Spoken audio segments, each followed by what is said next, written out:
Right now, as you're watching this, at least 3 types of psychologists could explain exactly why you clicked this video, why you're still watching, and why you'll probably keep scrolling in about 47 seconds. Want to know which ones? Because once you see it, you can't unsee it. Here's what's messed up: there's a branch of psychology that designed the app you're watching this on. Another one that knows why you procrastinate even when you know you shouldn't. And another that can predict your behavior better than your closest friends. Most people think psychology is just therapy. It's not. It's the blueprint to human behavior, and some branches are actively being used on you right now without your permission.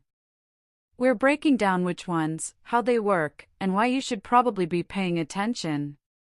Look, I'm not gonna waste your time. Psychology isn't one thing, it's at least 20 different fields, and some of them are way more powerful than others. Some help people heal. Some decode how your brain makes decisions. And some are literally used by corporations and governments to influence what you buy, who you vote for, and how you spend your time. By the end of this video, you're going to see your own behavior differently. And honestly, that might be uncomfortable. But let's get into it. Cognitive psychology, the one controlling your attention right now. Let's start with the branch that's manipulating you right this second. Cognitive psychology studies how your brain processes information, memory, attention, decision-making, pattern recognition. Here's the uncomfortable part: tech companies have weaponized this. Why does TikTok feel impossible to stop? Cognitive psychologists discovered your brain releases dopamine during unpredictable rewards. So infinite scroll with random video quality? That's not an accident. That's cognitive psychology research being used against you. Why do you remember every cringe thing you said in 8th grade but forget what you studied yesterday? Your brain prioritizes emotional memories and threats over neutral information. Cognitive psychologists figured this out decades ago. And here's the kicker: once you understand cognitive psychology, you realize your attention is the most valuable, most fought-over resource on the planet. And you've been giving it away for free. Stay with me, because the next one is even worse. Social psychology, why your choices aren't really yours. Social psychology studies how other people influence your thoughts and behavior. And I need you to understand something: you are way more influenced than you think you are. Ever bought something because it said 10,000 people purchased this today? That's social proof, a social psychology principle. Ever stayed quiet in a group even though you disagreed? Conformity. Ever made a dumb decision because your friends were doing it? Group polarization. Here's the disturbing one: the bystander effect. The more people witnessing an emergency, the less likely anyone helps, because everyone assumes someone else will. Social psychologists discovered this after a woman was murdered in New York while 38 people watched and did nothing. But here's what really keeps me up at night: marketing teams, political campaigns, social media platforms, they all employ social psychologists now. They know exactly which psychological buttons to press to make you feel, think, and act certain ways. Your opinions? Your preferences? Your choices?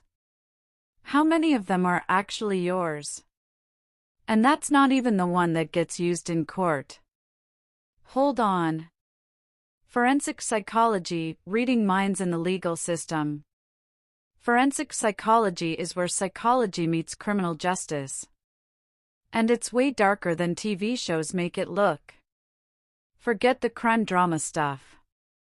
Real forensic psychologists determine if someone's faking insanity, if a confession was coerced, if a witness memory is reliable, which, plot twist, most aren't. Your memory is way more unreliable than you think. Ever heard of false memories? Forensic psychologists have proven you can implant entirely fake memories in someone's brain just by asking leading questions repeatedly. People have gone to prison because of recovered memories that literally never happened. And here's what they don't tell you: forensic psychologists can look at your social media, your word choices, your micro-expressions, and build a psychological profile that predicts your behavior with scary accuracy. The question is, who else has access to that? Clinical psychology, not what you think. Okay, clinical psychology, this is the therapy one, right? Someone's depressed, anxious, traumatized, they see a clinical psychologist. But here's what most people don't realize: clinical psychologists don't just talk to you about your feelings. They're trained to spot patterns in your behavior that you don't see. They recognize defense mechanisms you use without knowing. They can identify cognitive distortions, the lies your brain tells you that you believe are facts. Example: you think you're just being realistic.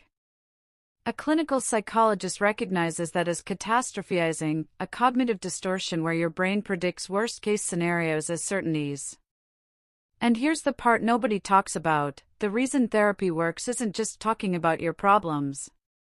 It's because clinical psychologists are literally rewiring your neural pathways by changing how you interpret experiences. Your brain is changeable. Your patterns aren't permanent. That's either the most hopeful or most terrifying thing you'll hear today. Developmental psychology, why you are the way you are. Developmental psychology studies how humans change from birth to death. And if you've ever wondered why you react certain ways, have specific fears, or struggle with particular things, this is where the answers are. But here's the heavy truth: most of your core patterns were set before you were 7 years old. The attachment style you have in relationships formed in infancy based on how your caregivers responded to you. Your conflict resolution style learned from watching your parents. Your self-worth baseline established in early childhood. Developmental psychologists have proven that those early years shape your brain's actual structure. You're not just psychologically influenced by childhood, you're neurologically wired by it. Now, before you spiral, your brain has neuroplasticity. You can change. But you can't change what you don't understand. And most people are running programs they didn't even know were installed. Industrial psychology, your job is designed to extract more from you. Industrial or organizational psychology applies psychology to workplaces. And companies are asked this to get everything they can from you. That personality test you took in a job interview? Designed by industrial psychologists to predict if you'll quit, if you'll complain, if you'll accept lower pay without pushback. Those team-building exercises? Researched and designed to increase productivity while making you feel like the company cares. Open office plans? Industrial psychologists knew they'd be distracting and decrease focus, but companies use them anyway because they save money on real estate and make supervision easier. And here's the one that'll make you rethink everything: industrial psychologists discovered that perceived autonomy matters more to job satisfaction than actual autonomy. So companies started using language that sounds like you have choices while maintaining total control. Flexible work environment means we won't give you a schedule but expect 24/7 availability. Once you see it, you can't unsee it. Health psychology, your mind is killing you, or saving you. Health psychology studies how your mental state affects your physical health. And the research is wild. Chronic stress doesn't just feel bad, it measurably suppresses your immune system, increases inflammation, raises your risk of heart disease, accelerates aging at the cellular level. Your thoughts are physically changing your body. But here's the flip side: cancer patients who work with health psychologists and learn stress management don't just feel better, some studies show they survive longer. Your psychological state literally affects treatment outcomes. Placebo effect? That's health psychology. Your belief that a treatment will work activates real biological healing processes. Here's the uncomfortable question: If your mind can heal your body, how much of your current health problems are you creating with your thoughts? Sports psychology, the mental game. Sports psychology focuses on performance under pressure. And here's what athletes know that most people don't. The difference between winning and losing at the highest levels isn't physical. It's mental. Olympic athletes work with sports psychologists to overcome one thing: the gap between what they can do in practice versus what they do under pressure. Choking isn't a physical failure, it's psychological. Your brain perceives high stakes as threat, activates fight or flight, and suddenly skills you've done 10,000 times fall apart. But here's what applies to your life: performance anxiety, fear of failure, self-sabotage. Those aren't just sports problems.